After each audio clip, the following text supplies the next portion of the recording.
हरे कृष्णा। श्री चैतन्य चरितामृत आदि लीला चैप्टर 8। लेखक का कृष्ण तथा गुरु से आदेश प्राप्त करना। मैं उन पूर्ण पुरुषोत्तम भगवान श्री चैतन्य महाप्रभु को नमस्कार करता हूँ, जिनकी इच्छा से मैं नाचते हुए कुत्ते के समान बन गया हूँ और मूर्ख होते हुए भी मैंने सहसा श्री चैतन्य चरितामृत लेखन का कार्य अपने हाथों में लिया है। मैं गौर सुंदर नाम से विख्यात श्री कृष्ण चैतन्य महाप्रभु को सादर नमस्कार करता हूँ। मैं सदैव प्रसन्न रहने वाले नित्यानंद प्रभु को भी सादर नमस्कार करता हूँ। मैं अद्वैताचार्य को सादर नमस्कार करता हूँ, जो अत्यंत कृपालु हैं। साथ ही मैं महान विद्वान महापुरुष गदाधर पंडित को भी नमस्कार करता हूँ। मैं श्रीवास ठाकुर तथा महाप्रभु के अन्य सारे भक्तों को सादर नमस्कार करता हूँ। मैं उनके सामने गिर कर प्रणाम करता हूँ और उनके चरण कमलों की पूजा करता हूँ। पंच तत्व के चरण कमलों का स्मरण करने से गूंगा व्यक्ति कवि बन सकता है, लंगड़ा पर्वतों को पार कर सकता है और अंधा व्यक्ति आकाश के तारों को देख सकता है। ऐसे तथा कथित पंडित श्री चैतन्य चरितामृत के इन कथनों पर विश्वास नहीं करते। उनके द्वारा शिक्षा का अनुशीलन मेंढकों की जोरदार टर के समान होता है। जो पंचतत्व की महिमा को स्वीकार नहीं करता और फिर भी कृष्ण भक्ति का दिखावा करता है, उसे ना तो कृष्ण की कृपा प्राप्त हो सकती है, ना ही वह अपने चरम लक्ष्य की ओर आगे बढ़ सकता है। प्राचीन काल में जरासंध, कंस का ससुर जैसे राजाओं ने वैदिक अनुष्ठानों का कड़ाई से पालन किया और इस तरह विष्णु की पूजा की। जो कृष्ण को पूर्ण पुरुषोत्तम भगवान नहीं स्वीकार करता, वह निश्चित ही असुर है। इसी तरह जो श्री चैतन्य महाप्रभु को उन्हीं भगवान कृष्ण के रूप में नहीं स्वीकार करता, उसे भी असुर ही समझना चाहिए। श्री चैतन्य महाप्रभु ने विचार किया, जब तक लोग मुझे स्वीकार नहीं करेंगे वे विनष्ट हो जाएंगे। इसलिए कृपालु महाप्रभु ने संन्यास ग्रहण किया। यदि कोई व्यक्ति मुझे एक सामान्य सन्यासी मानकर भी नमस्कार करता है तो उसके सांसारिक दुख घट जाएंगे और अंततः उसे मुक्ति प्राप्त होगी। जो व्यक्ति दयालु भगवान चैतन्य महाप्रभु का सम्मान नहीं करता या उनकी पूजा नहीं करता, उसे असुर समझना चाहिए, भले ही उसे मानव समाज में कितना ही प्रतिष्ठित क्यों ना माना जाता हो। इसलिए मैं अपनी भुजाएं उठाकर फिर कहता हूँ कि हे मित्रों, झूठे तर्कों को छोड़कर श्री चैतन्य तथा नित्यानंद की पूजा करो। तर्कशास्त्री कहते हैं, जब तक तर्क द्वारा ज्ञान प्राप्त न कर लिया जाए तब तक भला कोई आराध्य देव के बारे में निश्चित कैसे कर सकता है। यदि आप सचमुच तर्क में रुचि रखते हैं तो इसका प्रयोग श्री चैतन्य महाप्रभु की कृपा पर कीजिए। यदि आप ऐसा करेंगे तो पाएंगे कि यह अत्यंत अद्भुत है। यदि कोई हरे कृष्ण महामंत्र के जप से 10 अपराध करता रहता है तो वह चाहे अनेक जन्मों तक पवित्र नाम का जप करने का प्रयास क्यों ना करे, उसे भगवत प्रेम प्राप्त नहीं हो सकेगा, जो इस जप का चरम लक्ष्य है। दार्शनिक ज्ञान के अनुशीलन से मनुष्य अपनी आध्यात्मिक स्थिति को समझ सकता है और इस तरह मुक्ति पा सकता है। यज्ञ तथा पुण्य कर्मों को संपन्न करके मनुष्य उच्चतर गृह मंडल में इंद्रिय तृप्ति प्राप्त कर सकता है, किंतु भगवान की भक्तिमय सेवा इतनी दुर्लभ है कि ऐसे हजारों यज्ञ करके भी यह प्राप्त नहीं की जा सकती। यदि भक्त भगवान से भौतिक इंद्रिय तृप्ति या मुक्ति चाहता है तो कृष्ण उसे तुरंत दे देते हैं, किंतु शुद्ध भक्ति तो वे छिपा कर रखते हैं। महर्षि नारद ने कहा, हे महाराज युधिष्ठिर, पूर्ण पुरुषोत्तम भगवान कृष्ण आपकी सहायता के लिए सदैव तत्पर रहते हैं। वे आपके स्वामी, गुरु, ईश्वर, प्रिय मित्र तथा आपके परिवार के मुखिया हैं। फिर भी वे कभी कभी आपके दास या आज्ञा पालक का कार्य करना स्वीकार कर लेते हैं। आप अत्यंत भाग्यशाली हैं, क्योंकि यह संबंध केवल भक्ति योग द्वारा ही संभव हो पाता है। भगवान मुक्ति तो सरलता से दे सकते हैं, किंतु वे किसी को भक्ति योग आसानी से नहीं प्रदान करते, क्योंकि वे उस प्रक्रिया से भक्त के साथ बंध जाते हैं। श्री चैतन्य महाप्रभु ने इस कृष्ण प्रेम को यत्र तत्र सर्वत्र, यहाँ तक कि जगाई तथा माधाई जैसे सर्वाधिक पतितों को भी मुक्त हस्त होकर प्रदान किया है, तो भला उन सबके विषय में क्या कहा जाए जो पहले से पवित्र तथा उन्नत है। पूर्ण पुरुषोत्तम भगवान के रूप में श्री चैतन्य महाप्रभु पूर्णतया स्वतंत्र हैं, अतएव वे अत्यंत गूढ़ रूप से संचित वरदान भगवत प्रेम को बिना भेदभाव के हर एक को वितरित कर सकते हैं, चाहे कोई अपराधी हो या निर्दोष। यदि श्री कृष्ण चैतन्य प्रभु नित्यानंद का कीर्तन कोई अभी भी करता है तो वह भाव विभोर हो उठता है और उसकी आंखों से आंसू आ जाता है। नित्यानंद प्रभु का नाम लेने से ही मनुष्य में कृष्ण प्रेम जागृत हो जाता है।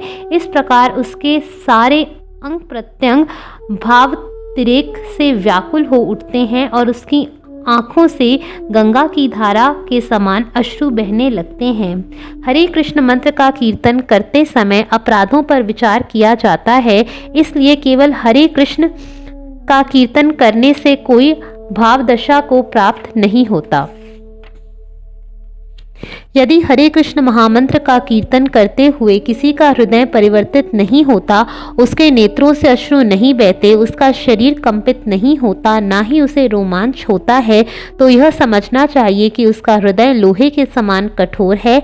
ऐसा भगवान नाम के चरण कमलों पर अपराधों के कारण होता है।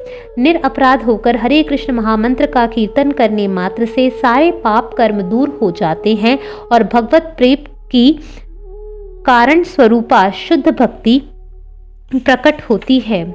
जब किसी में सचमुच भगवान की दिव्य प्रेमा भक्ति जागृत होती है तो इससे शरीर में स्वेद, कंपन, हृदय का स्पंदन, वाणी का अवरोध तथा आँखों से अश्रु जैसे रूपांतरण उत्पन्न होते हैं। हरे कृष्ण महामंत्र का कीर्तन करने के फलस्वरूप मनुष्य के आध्यात्मिक जीवन में इतनी अधिक उन्नति होती है कि उसके भौतिक जीवन का अंत तथा भगवत प्रेम की प्राप्ति एक साथ होते हैं।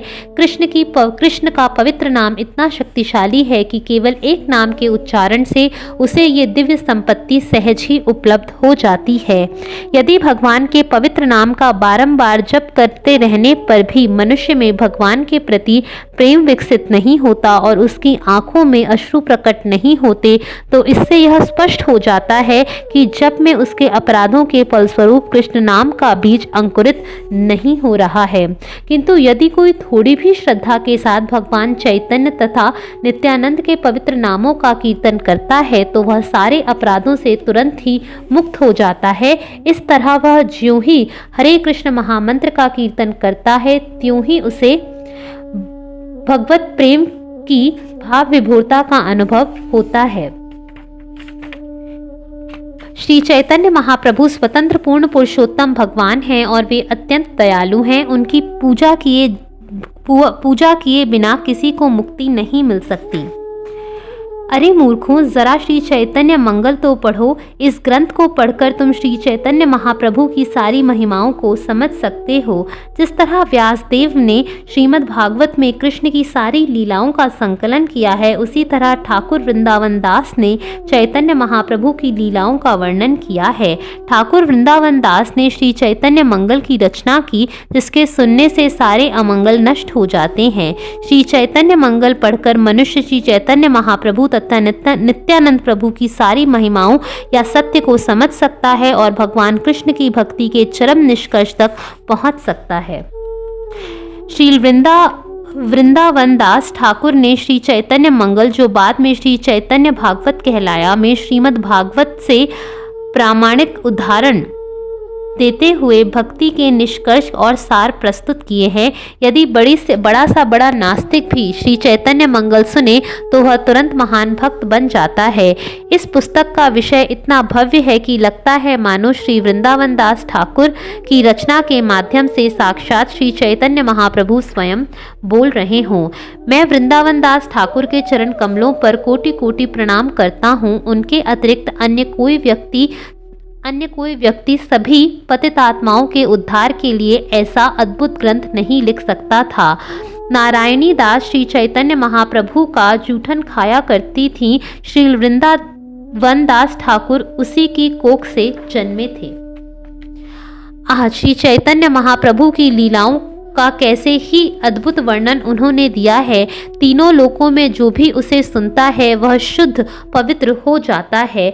हर एक से मेरा आग्रह है कि श्री चैतन्य महाप्रभु तथा नित्यानंद प्रभु द्वारा दी गई भक्ति विधि को अपनाएं और इस तरह भौतिक संसार के दुखों से मुक्त होकर भगवान की प्रेमा भक्ति प्राप्त करें। श्री वृंदावन दास ठाकुर ने चैतन्य मंगल लिखा है और उसमें चैतन्य महाप्रभु की लीलाओं का पूरी तरह विस्तार से वर्णन किया है। उन्होंने सर्वप्रथम संक्षेप में महाप्रभु की लीलाएं दी हैं और बाद में उनका विस्तार से वर्णन किया है। चैतन्य महाप्रभु की लीलाएं अनंत तथा अगाध हैं, अतएव इन सबका वर्णन करते समय यह ग्रंथ विशालकाय बन गया है। उन्हें इसे इतना विस्तृत देखकर बाद में उन्हें लगा कि उनमें से कुछ का वर्णन ठीक नहीं हो पाया है। उन्होंने नित्यानंद प्रभु की लीलाओं का भावमय वर्णन किया है, किंतु चैतन्य महाप्रभु की अंत्य लीलाएं अनकही रह गई हैं। वृंदावन के सारे भक्त इन लीलाओं को सुनने के लिए अत्यंत उत्सुक रहते हैं। वृंदावन नामक महान तीर्थस्थल में कल्प वृक्ष के नीचे रत्नों से जड़ित एक सुनहला सिंहासन है। उस सिंहासन पर नंद महाराज के पुत्र श्री गोविंद देव विराजमान हैं, जो दिव्य कामदेव हैं। वहां पर गोविंद देव की नाना प्रकार से राजसी सेवा की जाती है। उनके वस्त्र, आभूषण तथा साज सामग्री सभी दिव्य हैं। गोविंद जी के उस सुंदर मंदिर में हजारों सेवक भक्तिभाव से सदैव भगवान की सेवा में लगे रहते हैं। हजारों मुखों से भी इस सेवा का वर्णन कर पाना संभव नहीं है। उस मंदिर के मुख्य सेवक श्री हरिदास पंडित हैं। उनके गुण तथा उनका यश सारे जगत में प्रसिद्ध है। वे सुशील, सहनशील, शांत, वदान्य, गंभीर, मृदुभाषी तथा अत्यंत धीर थे। वे सबको सम्मान देते थे और सबकी भलाई के लिए कार्य करते थे। उनके मन में कूटनीति, ईर्ष्या तथा द्वेष लेश मात्र भी नहीं थे। उनके शरीर में भगवान कृष्ण के 50 गुण विद्यमान थे। यदि किसी में कृष्ण के प्रति अविचलित भक्तिमयी श्रद्धा है तो उसमें कृष्ण तथा सारे देवताओं के सद्गुण धीरे धीरे प्रकट होते रहते हैं, किंतु जिसमें पूर्ण पुरुषोत्तम भगवान के प्रति भक्ति नहीं होती उसमें सुयोग्यता नहीं होती, क्योंकि वह मनोकल्पना द्वारा भगवान के बाह्य रूप भौतिक जगत में लगा रहता है। अनंत आचार्य गदाधर पंडित के शिष्य थे। उनका शरीर सदैव भगवत प्रेम में निमग्न रहता था। वे उदार थे और सभी प्रकार से उन्नत थे। अनंत आचार्य समस्त सद्गुणों के आगार थे। उनके बड़प्पन का अनुमान कोई नहीं लगा सकता। पंडित हरिदास उन्हीं के प्रिय शिष्य थे। पंडित हरिदास को चैतन्य महाप्रभु तथा नित्यानंद प्रभु में प्रगाढ़ श्रद्धा थी, अतएव उनकी लीलाओं तथा गुणों को जानने से उन्हें परम तुष्टि होती थी। वे वैष्णवों के सद्गुणों को सदैव स्वीकार करते थे और उनमें वे कोई दोष नहीं पाते थे। वे वैष्णवों को तुष्ट करने में ही अपना तन मन लगाते थे। वे सदैव चैतन्य मंगल का पाठ सुनते थे और उनकी कृपा से अन्य सारे वैष्णव भी इसे सुना करते थे। वे चैतन्य मंगल पढ़कर सारी वैष्णव सभा को पूर्ण चंद्रमा की भांति आलोकित करते थे और अपने गुणों के अमृत से उनके दिव्य आनंद को वर्धित करते थे। उन्होंने अपनी अहेतुकी कृपा से मुझे श्री चैतन्य महाप्रभु की अंतिम लीलाओं को लिखने का आदेश दिया। वृंदावन में भगवान गोविंद की सेवा में लगे पुरोहित गोविंद गोसाई काशी विश्वेश्वर गोसाई के शिष्य थे। गोविंद अर्चय विग्रह को उनसे बढ़कर कोई अन्य सेवक प्रिय ना था। श्री रूप गोस्वामी के नित्य पार्षद श्री यादवाचार्य गोसाई श्री चैतन्य महाप्रभु की लीलाओं को सुनने तथा उनका कीर्तन करने में अत्यंत उत्साह दिखलाते थे। पंडित गोसाई के शिष्य भूगर्भ गोसाई चैतन्य महाप्रभु संबंधी कथाओं में सदैव लगे रहते थे। उसके अतिरिक्त वे और कुछ भी नहीं जानते थे। इनके शिष्यों में से थे गोविंद आचार्य विग्रह के पुजारी चैतन्यदास, मुकुंदानंद चक्रवर्ती तथा महाभागवत कृष्णदास। अनंत आचार्य के शिष्यों में से शिवानंद चक्रवर्ती हुए, जिनके हृदय में चैतन्य महाप्रभु तथा नित्यानंद प्रभु निरंतर वास करते थे। इनके अतिरिक्त वृंदावन में अन्य अनेक महान भक्त थे। वे सभी चैतन्य महाप्रभु की अंतिम लीलाओं को सुनने के इच्छुक थे। इन सभी भक्तों ने कृपा करके मुझे श्री चैतन्य महाप्रभु की अंतिम लीलाओं के संबंध में लिखने का आदेश दिया। यद्यपि मैं निर्लज्ज हूँ, किंतु उन्हीं के आदेश से मैंने यह चैतन्य चरितामृत लिखने का प्रयास किया है। वैष्णवों की आज्ञा प्राप्त करने के बाद, लेकिन अपने मन में चिंतित होने के कारण, मैं वृंदावन में मदन मोहन मंदिर में उनकी भी आज्ञा लेने के लिए गया। जब मैं मदन मोहन के मंदिर में दर्शन करने गया तो पुजारी गोसाई दास भगवान के चरण कमलों की सेवा कर रहे थे। मैंने भी भगवान के चरण कमलों पर प्रार्थना की। जब मैंने भगवान से आज्ञा मांगी तो तुरंत ही उनके गले से एक माला खिसक कर नीचे आ गई। जो ही यह घटना घटी तो वहां पर खड़े सारे वैष्णव जवों ने जोर जोर से हरिबोल की हर्ष ध्वनि की और पुजारी गोसाई दास ने वह माला लाकर मेरे गले में डाल दी। इस माला को भगवान के आदेश के रूप में पाकर मैं अत्यधिक प्रसन्न हुआ और तुरंत ही मैंने वहीं पर यह ग्रंथ लिखना प्रारंभ कर दिया। वास्तव में श्री चैतन्य चरितामृत मेरा लिखा हुआ नहीं है, अपितु श्री मदन मोहन द्वारा लिखवाया गया है। मेरा लिखना तो तोते जैसा दोहराना पुनरावृत्ति है। जिस प्रकार जादूगर कठपुतली को नचाता है, उसी प्रकार मदन गोपाल मुझे जो जो आदेश देते हैं मैं वही लिखता हूँ। मैं मदन मोहन को अपने कुल देवता के रूप में स्वीकार करता हूँ, जिनकी उपासना करने वालों में रघुनाथ दास गोस्वामी, श्री रूप गोस्वामी तथा सनातन गोस्वामी शामिल हैं। जब मैंने श्री वृंदावन दास ठाकुर के चरण कमलों पर प्रार्थना करके उनकी अनुमति मांगी और उनकी अनुमति पा लेने के बाद मैंने यह मंगलमय ग्रंथ लिखने का प्रयास किया।